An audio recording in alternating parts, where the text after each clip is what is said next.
My name is Elena Ward, 31 years old. The office smelled like eucalyptus and lemon wipes. Calm you could buy by the hour. Leather couches, a box of tissues centered on the glass table like a warning. Dr. Reynolds nodded as we sat. What brings you both in today? I opened my mouth, then closed it. Ethan had insisted we do this. Preventative maintenance, he called it.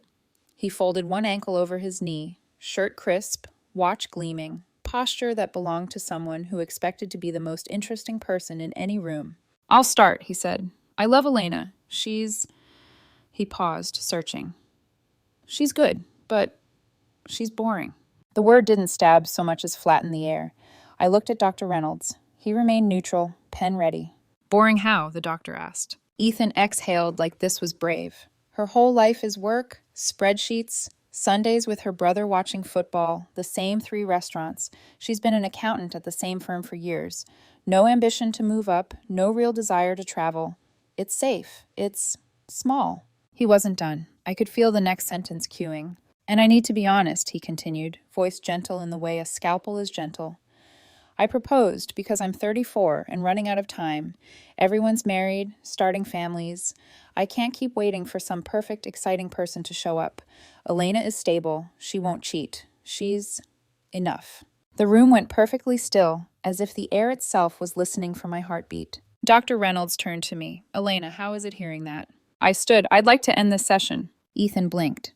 What? And this engagement, I said, my voice surprisingly steady. You just told a stranger that you settled because you're 34 and scared of starting over. You called me boring.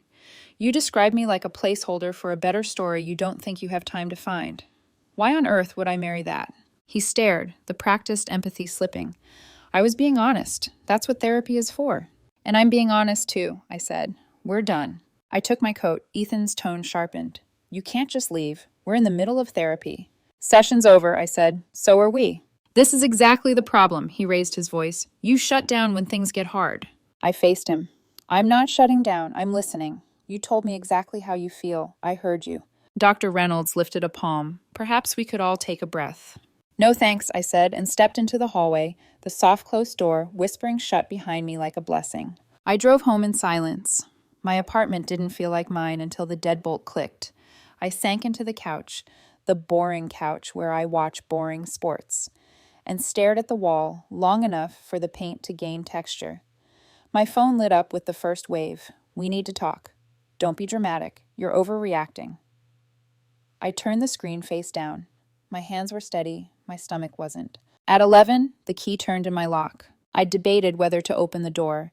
I had decided no before his silhouette even formed through the peephole. He stepped in anyway, like habit outranked permission. Eyes red, hair pushed back with agitation. We need to talk. There's nothing to talk about. You can't end a 2-year relationship over one comment. It wasn't a comment, I said, sliding my phone to video just in case. It was the truth, about how you actually feel. He sat on the edge of the couch. I moved to the chair. I was venting. I didn't mean it how it sounded. You told a therapist you proposed because you're 34 and running out of time. That I'm boring. That I'm enough because you're scared of being single at 35. Which part didn't you mean? He flinched, then softened, the pivot I knew too well. I love you, Lena. You love the idea of being married on schedule, I said. I was convenient. That's not fair. What's not fair is pretending, I said, standing. Give me your key. He stared. No, this is my home too. No, I said evenly. I live here. You sleep here sometimes. Your name isn't on the lease. You don't pay rent. You bring over a bag and a toothbrush and call it a future. Give me your key. You're being cold, he said, like a judge delivering a diagnosis. I'm being clear. For a moment, he didn't move. Then he yanked the key from his ring and tossed it. It clipped my shoulder, clattered onto the console. You're going to regret this, he said. When you're 40 and alone, you'll remember I offered you a family. I'll take my chances, I said. He slammed the door hard enough to make the frame complain. The apartment trembled and then re-stilled. I placed his key on the counter, the metal small and heavy, like a truth you can finally hold. The next morning, I called a locksmith. Ex-fiancée, I said, because saying it out loud mattered. I need the locks changed. Say no more, he said. I'll be there by 2. At work, numbers blurred. My phone vibrated with the chorus. You can't just walk out. You misunderstood. We're supposed to work through things. His mother called. I let it go to voicemail. Her message was controlled concern dressed as scolding. We don't abandon commitments. Call me back and we'll fix this. Delete. At 2:14, the locksmith finished. New deadbolt, new knob, 2 new keys that felt like 2 new decisions. There you go, he said. Clean slate. I boxed Ethan's things that evening. It was amazing how much of a person could be present without being here. Shirts on my chairbacks, cologne on my dresser, a shaving kit under my sink, the KitchenAid mixer he'd insisted I needed, which I used every weekend and he never touched. I stacked the boxes by the door like chapters I was done rereading. At 9:07 p.m., I texted him, the only contact I would allow. Your things are packed. Pick up Saturday 10:12. Bring 1 person. No drama. He replied instantly. You're really doing this? Saturday 10 to 12-ish. Confirm. We need to talk. There's nothing to talk about. Confirm. A long pause. Fine. Saturday. But this isn't over. It is, I sent. See you then. When Saturday came, I was ready by 9:45. The boxes were a wall between the entryway and the rest of my life. I'd already decided he wasn't stepping farther than the threshold. At 10:02, the knock. I opened the door to Ethan, his mother, and his best friend, an entourage arranged like a strategy. Hey, he said quietly, eyes redder than 2 days ago. Here are your things. I gestured to the boxes. We need to talk about this, his mother moved forward. No, I said, we need to load boxes and leave. You can't throw away a relationship over 1 comment, she said. Not 1 comment, I said, an entire confession. His best friend folded his arms. He was vulnerable. You're supposed to support him, not punish him. Support him? Settling for me? I asked. Hard pass. Ethan scanned the kitchen, then pointed. Where's my ring? Your ring? I followed his line of sight to the safe, the men's band I'd bought him when he asked to feel engaged too. It's in my safe. I want it back, he said. It's mine. I paid for it, I said. I bought a ring for the man I thought was marrying me. That man told a therapist he proposed because he's out of time. The buyer keeps the ring. That's theft, his mother snapped. It isn't, I said calmly. And even if we pretend it's murky, this specific story isn't. His best friend pulled out his phone, already Googling. His face fell a little. Ethan's jaw clenched. You're unbelievable. The mixer stays too, I added, nodding at the counter. I use it. You don't bake. You're petty, his mother said. No, I said. I'm done subsidizing illusions. They carried box after box to the car. I stood in the doorway, feet planted, hands steady. When they were done, Ethan turned back one last time. You'll regret this, he repeated. But it sounded smaller now, like a line he'd practiced for an audience that didn't show. Take care, Ethan, I said. They left. The hallway swallowed their footsteps. I closed the door and locked it with a key only I had. My neighbor texted 2 minutes later. Saw the moving parade. You okay? Need tea? I smiled at the door. I'm okay. Maybe tea. 20 minutes later, chamomile warmed my hands, while silence warmed the room. I looked at the stack of keys on the counter. Old, new, his, mine. Somewhere between eucalyptus and locksmith metal, I had stepped back into a life that belonged to me. People say endings are loud.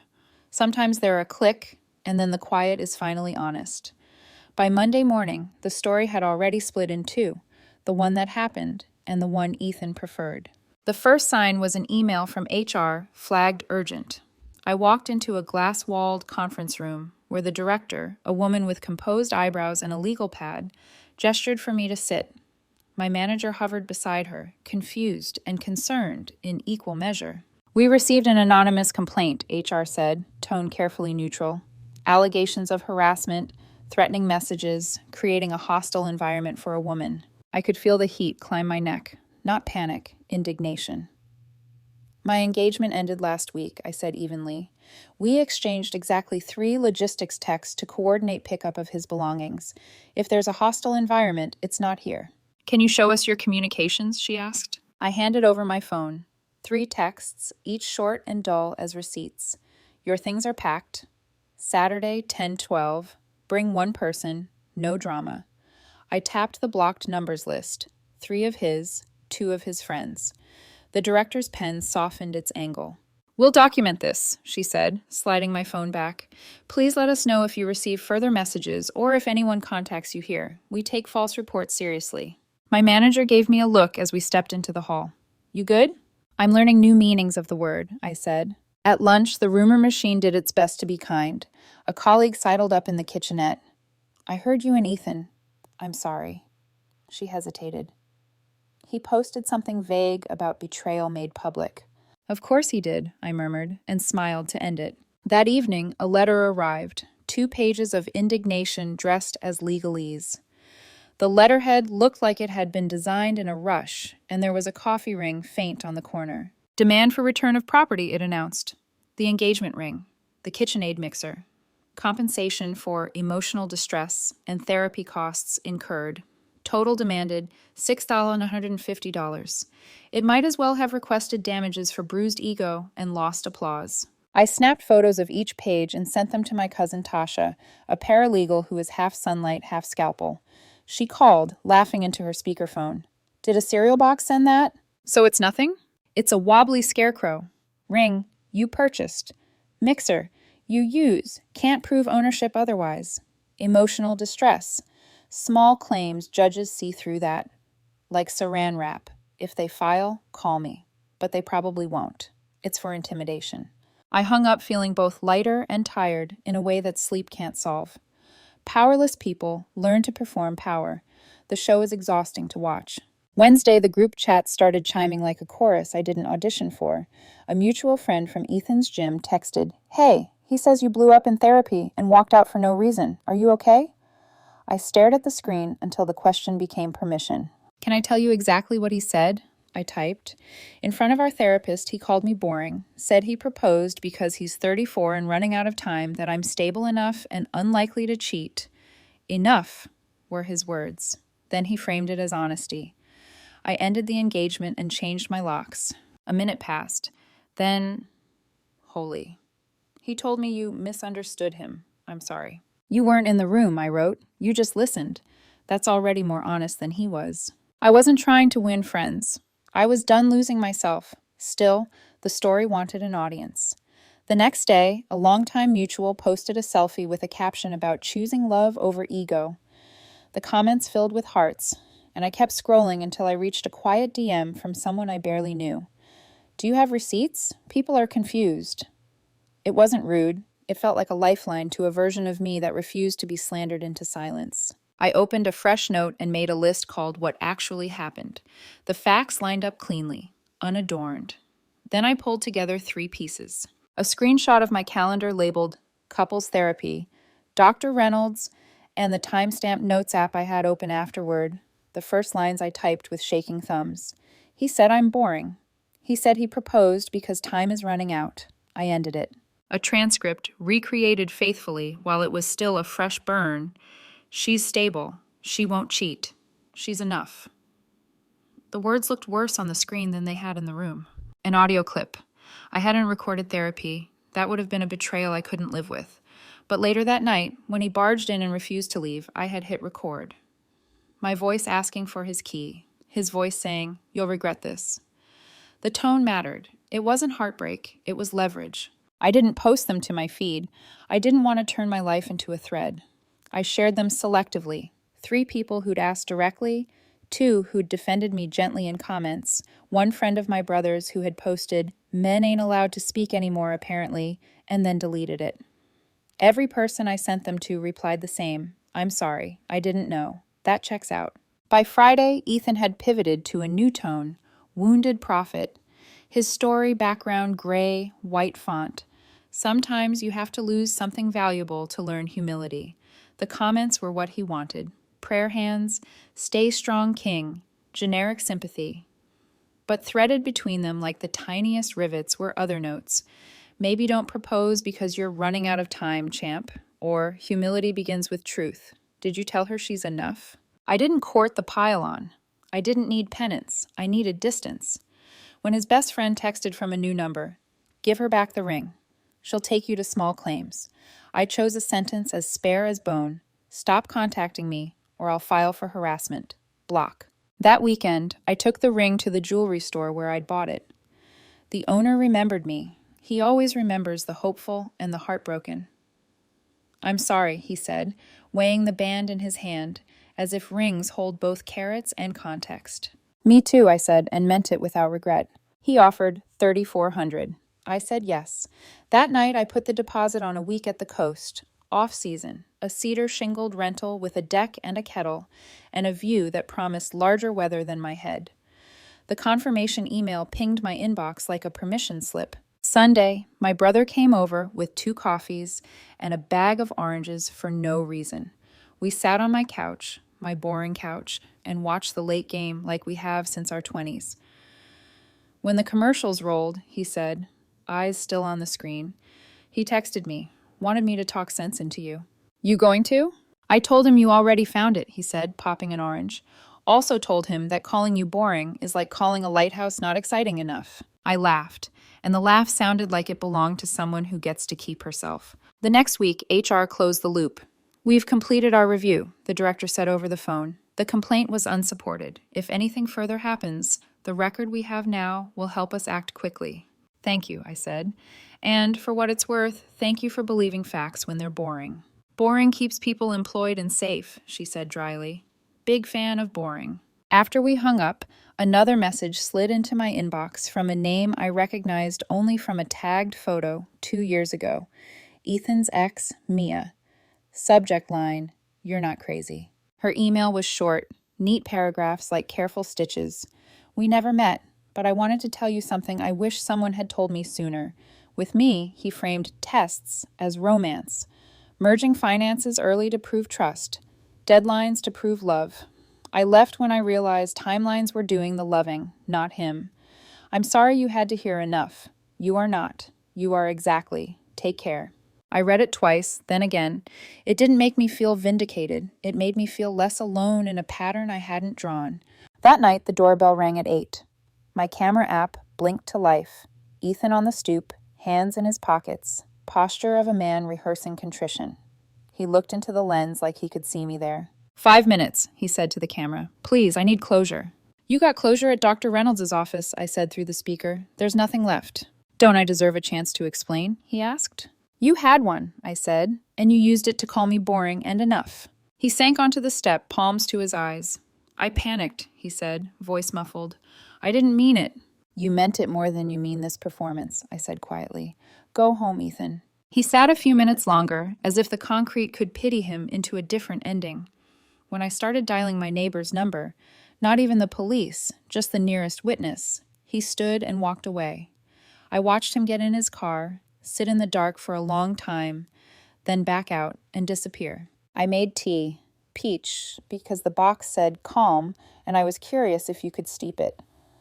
The apartment hummed its small, kind noises. I walked to the sliding door and cracked it open to the pre-storm air that smelled like ozone and fresh start. On my counter, my 3 receipts, calendar, transcript, audio, sat under a magnet. I didn't need them anymore, not for me. But I left them there a while longer, like a small museum in honor of the moment I chose not to live as someone else's summary. Outside, thunder rolled somewhere far off, the sky practicing what it would say later. I switched off the kitchen light and let the room go soft. The week at the coast ticked closer on my calendar, a tide I could not stop and did not want to. When people ask what saved me, I won't say HR or screenshots or even the ring refund that paid for the sea. I'll say clarity, and a door that closes all the way. A week at the coast changed everything and nothing at once. Mornings I walked barefoot along the gray shoreline, the wind fierce enough to sting, the salt on my skin reminding me I was still real. Evenings, I sat on the porch of the little cedar cabin, drinking tea and listening to the waves chew at the rocks. I hadn't realized how long I'd been holding my breath until the ocean taught me how to let it go. When I came back to the city, Ethan was gone from my neighborhood, but not from the conversation. My phone lit up before I even unpacked. Screenshots from friends, forwarded posts, whispers that sounded more like echoes than gossip. Ethan had found a new way to tell our story. The post started with the black and white photo of him sitting alone on a park bench, face turned just enough to look poetic. The caption read, "Sometimes you lose something precious before you realize how much it meant. I only wanted honesty. But I guess some people can't handle the truth." The comments were a mix of sympathy and speculation. Some people wrote, "Stay strong." Others wrote, "What happened?" But buried in the thread, almost invisible among the pity, were replies from people who knew the real version. "Didn't you call her boring in therapy?" "You told her you settled, bro." Honesty isn't cruelty. He didn't respond to those. By the second post, he had shifted tone, now a long paragraph about how ambitionless partners hold back growth. It was easy to read between the lines. He wasn't just rewriting history, he was auditioning for sympathy. I didn't comment. I didn't repost. I didn't even block him. Let him talk. Every storyteller eventually reveals what they fear most through the stories they tell. But the silence didn't last. A new email appeared in my inbox. The subject line was simple, for what it's worth. It was from Mia, his ex, the one whose name had come up months earlier when he'd talked about how needy she was. Hi, Elena. We've never met, but I wanted you to know you aren't the first person he's done this to. When we were together, he made me feel like I had to earn love by agreeing to his deadlines. When I hesitated to move in, he said I wasn't committed. When I finally did, he accused me of being too dependent. There was always a test, and every test was designed for me to fail. I left after therapy too. Same Dr. Reynolds, believe it or not. I guess he didn't learn much from those sessions. You're not crazy. You're just done. And that's the healthiest thing anyone can be. Mia. I read it twice. The first time, my heart raced. The second, I laughed. Softly, almost kindly. He'd turned therapy into a performance so often it had become muscle memory. It wasn't shocking. It was predictable. 2 nights later, I ran into one of Ethan's friends, Kevin, at the grocery store. We hadn't seen each other since the engagement party. He hesitated by the cereal aisle, then said quietly, "He told us you overreacted." I smiled. He would. Kevin nodded. Then he showed everyone your email about the pickup schedule. Said it proved how cold you were. That's funny, I said. He always liked framing structure as heartlessness. Kevin looked uncomfortable. For what it's worth, I believe you. I heard what he said in therapy. Someone leaked the recording. My stomach froze. Recording? Not yours, he said quickly. His. He recorded a snippet of the session to review his progress. He shared it to get sympathy, but it backfired. He showed me his phone. The clip was circulating privately, quiet and devastating. Ethan's voice was unmistakable, calm, self-pitying, precise. She's not exciting, but she's safe. She's good enough. That last phrase, the one that had gutted me, was now public. People didn't laugh. They didn't attack. They just stopped defending him. The silence of collective realization is the loudest sound in the world. The next morning, he texted me from an unknown number. I can't believe you'd leak that. Do you know what this is doing to me? I stared at the message. I typed, I didn't leak anything. The truth escaped on its own, then deleted it. Some battles aren't worth entering when you've already won by leaving. He sent another. I'm losing friends because of you. Then, you'll regret this when people see who you really are. I didn't reply. Silence was a language now, and I was fluent. By Friday, I was ready to stop being haunted by symbols of a life that never existed. The KitchenAid mixer, the one he'd argued over, sat on my counter like an artifact of a different woman, the one who thought she could bake a future out of compliance. I cleaned it, polished it, listed it online, and sold it to a newlywed couple for half price. They sent me a photo later of their first batch of cookies. Thank you. It's perfect for us. It was. It just wasn't for me anymore. I used the money to buy a train ticket to visit my brother for the weekend, the kind of spontaneous decision Ethan used to claim I never made. When I arrived, he greeted me with his usual half-hug, half-teasing smirk. So, Miss Boring finally travels. Shut up, I said, laughing. Seriously, though, he said later over takeout. You good? I thought about the silence at the coast, the email from Mia, the sound of Ethan's voice unraveling in a leaked clip. I'm better than I've been in a long time, I said. Turns out Boring is a pretty peaceful place to live. He raised his glass. To Boring. To Boring, I echoed, and for the first time, the word didn't sting. It sounded like safety, like self-respect, like the absence of noise. But peace has a way of testing itself. A week after that dinner, I walked into my apartment and found an envelope taped to my door. No name, just the word, sorry, scrawled across it in familiar handwriting. Inside was the same therapy bill receipt I'd paid for both of us, folded around a short note. Maybe you weren't boring. Maybe I just didn't know what to do with someone who didn't need fixing. I folded the note once, then again, and dropped it in the trash. Some apologies are just invitations to reopen a wound that finally learned to close. 3 days later, Dr. Reynolds called. Elena, I hope it's okay I reached out, he said. Ethan wanted another session, alone. I can't share details, obviously, but I wanted to thank you. It seems your decision forced him to face something he's avoided for years. I paused. So, therapy finally worked? For him, maybe eventually, Dr. Reynolds said. But for you, it worked the moment you walked out. After we hung up, I looked around my apartment. The walls were quiet. The couch looked the same. But everything felt bigger somehow. I'd thought endings were about absence. Now I realize they're about space. The room left behind when you stop shrinking to fit inside someone else's idea of love. That night, I opened my laptop and began typing. Not for anyone else, not for revenge or vindication, but just to remember. I wrote about what happened in that office, about the sound of my own voice when I said, "We're done." When I finished, I sat back and smiled. It wasn't a confession, it was documentation. Proof that the story didn't belong to him anymore. It belonged to me. It had been almost 2 months since the day in Dr. Reynolds' office, and I'd started believing Ethan was finally part of the past. The post stopped. The texts went silent. Even mutual friends stopped tiptoeing around me. Then, one Friday night, at my friend Allison's birthday dinner, he appeared. It was one of those cozy, crowded restaurants that smelled like roasted garlic and laughter. I was mid-conversation when Allison's face froze. Elena," she whispered. "Don't look now, but he's here." Of course I looked. He was standing at the bar, holding a drink, scanning the room like he'd rehearsed his entrance. Same navy sweater, same self-assured half smile that once fooled me into thinking he was harmless. When our eyes met, his softened instantly, like a curtain dropping for an audience he wanted to win back. He walked over before anyone could stop him. "Elena," he said softly, "can we talk?" I set down my fork. "No!" His lips twitched into a wounded smile. "Just 5 minutes." "Not here." "Please," he said. "You never let me explain." The table went quiet. I could feel every friend's curiosity vibrating in the air. So I stood, excused myself, and followed him outside, not because I wanted closure, but because I wanted to end this, publicly, definitively, on my terms. We stepped into the cool night. Streetlights painted the sidewalk gold. Ethan exhaled, like a man about to deliver his monologue. "I was wrong, okay? I panicked. I said awful things. I didn't mean them the way they sounded."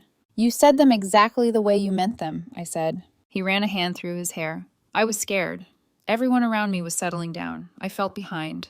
I thought if I just found someone stable, someone good, I could finally stop feeling like I was wasting time. But then I started feeling trapped, and I blamed you for it. You didn't deserve that. I crossed my arms. "You're not apologizing because you understand. You're apologizing because you lost control of the narrative." He flinched. "That's not fair." "You leaked therapy audio, Ethan."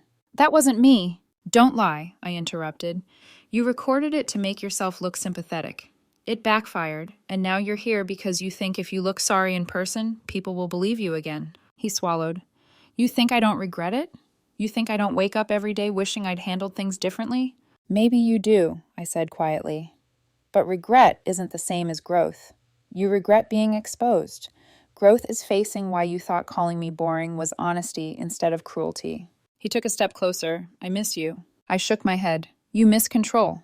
You miss the version of me that believed your doubt was my fault." For a moment, he didn't speak.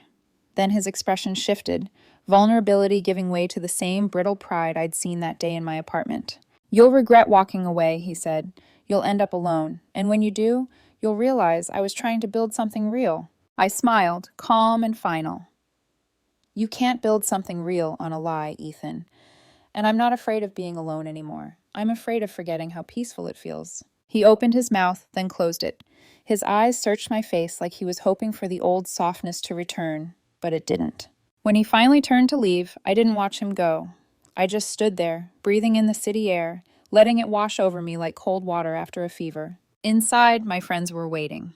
Allison raised an eyebrow as I sat down. So, I said, picking up my fork again. "He's still running out of time." Laughter rippled across the table, but it wasn't cruel. It was relief. The sound of people realizing the storm had passed. 2 weeks later, Dr. Reynolds emailed me. "Just wanted to let you know that Ethan ended therapy. He mentioned seeing you again." I reminded him closure doesn't always mean reconciliation. I thought you'd appreciate knowing he's moving on in his own way. I replied with a simple thank you. Moving on didn't require permission. Around the same time, I received a small parcel in the mail with no return address. Inside was a familiar black velvet box, the engagement ring I'd sold, or rather, the same style. Inside, a note in Ethan's handwriting. I bought this back. Not for you, for me. To remind myself what I lost. I didn't know whether to laugh or cry. It wasn't closure. It was proof he still didn't understand. He wanted a symbol to mourn, not a lesson to learn. I closed the box, sealed it in an envelope, and dropped it at a donation bin on my lunch break. Someone else could make better use of regret. That weekend, I visited my parents. My mom had always liked Ethan, his manners, his career, the way he used Mrs. Ward like it was a title of honor. Over coffee, she finally asked, "Do you ever wonder what would have happened if you'd stayed?"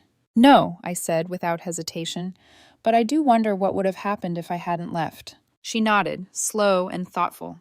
"You're stronger than I was at your age," she said. "I don't feel strong," I admitted. "Just done." "That's the same thing sometimes," she said.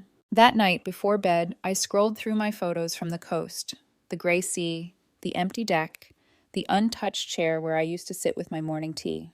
There's peace in the moments no one claps for. In the quiet, I realized something. The story wasn't about betrayal anymore. It was about self-respect, about learning that the word enough doesn't have to be an insult. It can be a boundary. I closed my phone, turned off the light, and let myself rest, not as someone's fiancé, not as someone's lesson, but simply as myself. And for the first time, that felt like the happiest ending of all. 3 months later, the world finally stopped echoing his name. No more late-night texts from unknown numbers. No more mutual friends trying to play translator. Even social media had gone still. Ethan had moved on, to a new city, a new job, and, according to his carefully filtered posts, a new version of himself. He wasn't my problem anymore. On a quiet Sunday morning, I woke up to sunlight spilling across my apartment floor. The air smelled like coffee and cinnamon. My brother was on the couch, already half into a football game, same as every week. "You're late," he teased, not looking up from the TV. "I'm retired from rushing," I said, pouring coffee. He laughed. "You've changed, you know." "Good or bad?" "Peaceful," he said. "It's weird." I smiled. Peaceful is weird at first. Then it becomes a habit. He grinned. "You're still boring, though." Best compliment I've ever gotten. Later, while cleaning out my desk drawer, I found a small notebook, one I'd used during the engagement.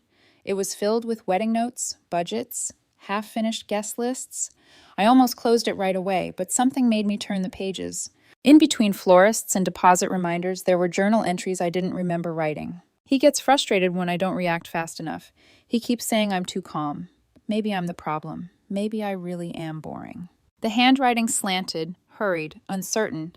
I traced the words with my fingertip, then tore the page out carefully, folded it once, and set it aside. That version of me, the one who kept trying to be enough, deserved a gentler ending too. I opened the window. The city outside was alive but not rushing. I took the page, struck a match, and watched it curl into light, then gray, then nothing. Ash scattered into the breeze, soft as forgiveness. A week later, my boss called me into her office. "Elena, there's an opening for senior accountant. You've earned it." I blinked. "You sure you're not mistaking me for someone exciting?" She smiled. "I like boring people who get things done." When I walked out of that office, the hallway seemed brighter. It wasn't just a promotion. It was proof that stability wasn't smallness. It was foundation. That night, I sat on the couch with my laptop, staring at a blank document. For the first time since the breakup, I wanted to write, not to vent or explain, but to create. I began typing. When someone calls you boring, they're really saying you're steady, and people who can't handle steady usually aren't ready to stay. It wasn't meant for anyone. It was just something I needed to hear myself say. I hit save and closed the laptop. A few days later, a message popped up from Mia, his ex, the one who'd written before. "Hey, just checking in. You seem lighter." "I am," I replied. "Finally." "Good," she wrote. "Guess we both passed the same test in the end." "Guess so." For a while, I just stared at that exchange. Then I smiled. Sometimes surviving the same kind of person binds strangers in quiet solidarity. Months passed. Seasons shifted. The pain dulled into a faint ache that no longer demanded attention. Then, one morning, while waiting for coffee at my favorite cafe, I overheard a couple arguing softly at the next table. "I just want someone exciting," the man said. His girlfriend sighed. "Exciting doesn't last. Reliable does." I hid a small smile. Maybe she learned sooner than I did. When my name was called, I picked up my cup and left without looking back. That night, I sat by the window as rain began to fall. The world outside shimmered under streetlight reflections, familiar, quiet, and mine. I thought about how I'd once been afraid that solitude meant failure. Now I understood. Solitude is just peace that doesn't have to negotiate. My life wasn't loud, it wasn't glamorous, but it was real. The ocean trip, the promotion, the laughter with my brother, the stillness in my own home. These were the things Ethan would never understand, the beauty in a steady heartbeat. Before bed, I texted my brother one last line. Still boring, still happy. He replied with a single thumbs up emoji, which, from him, meant everything. I put my phone away, turned off the lamp, and lay back in the dark. No drama, no noise, just the quiet hum of a life I finally owned. And for the first time in a long time, I didn't dream about what I'd lost. I dreamed about what I'd kept.